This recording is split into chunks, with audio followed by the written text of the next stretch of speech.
South Korean police consider detaining presidential security staff who tried to block them from arresting the country's impeached leader. Let's go over to East Asia correspondent Kathleen Calderwood. They're in a very chilly Seoul. Thanks for waiting, Kathleen. It's been building up for some time now, hasn't it? But are we at a stalemate situation?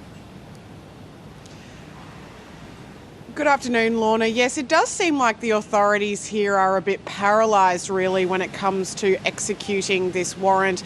Of course, we saw the corruption agency here on Friday attempt to arrest the president before being blocked by his presidential security staff in a standoff that went on for some hours. So all weekend, people had been waiting to see if they would attempt to execute that warrant again.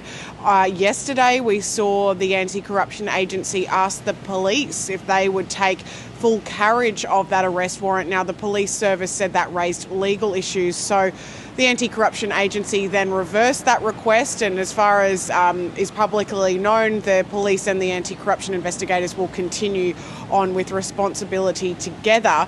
But the agency has now had to apply for an extension to that warrant because it expired over midnight. So everyone here was really on tenterhooks overnight. Everyone here was really on tenterhooks yesterday, waiting to see if there would be a final attempt to arrest the president. But that would have been quite the gamble because the US Secretary of State Antony Blinken was also in town. So they would have risked a physical confrontation between the police and anti-corruption agency and then the presidential security service, because the security chief had come out saying that his service would not be complying with any future attempts to arrest the president. So obviously it ended up being a relatively calm day here in Seoul yesterday, and Antony Blinken did meet with the foreign minister and the acting president. Now, after that meeting, he told media that Washington had expressed its serious concerns to Seoul, directly to Seoul,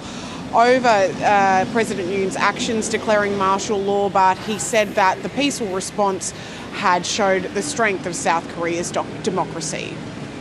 Korea's democracy has been tested in recent weeks, just as American democracy has faced challenges throughout our history. But you are responding by demonstrating your democratic resilience. The United States has full confidence in South Korea's institutions, and we reaffirm our unwavering support for the Korean people as they work tirelessly to uphold those institutions. We reaffirmed that there is no gap between the South Korea-US alliance. I have made clear that under the leadership of Acting President Choi Sang-mok, based on stable governance and a strong South Korea-US alliance, our foreign policy direction will continue without change. Kathleen, pretty difficult to see where it's going to go from here. What do you think?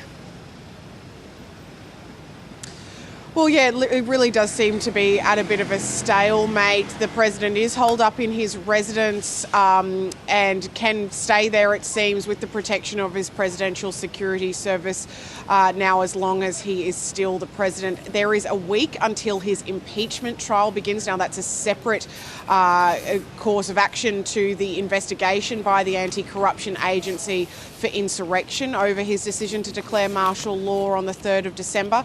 And the president has said that he will participate in that impeachment trial. So at the very least, we should see him come out to go to the court in about a week's time.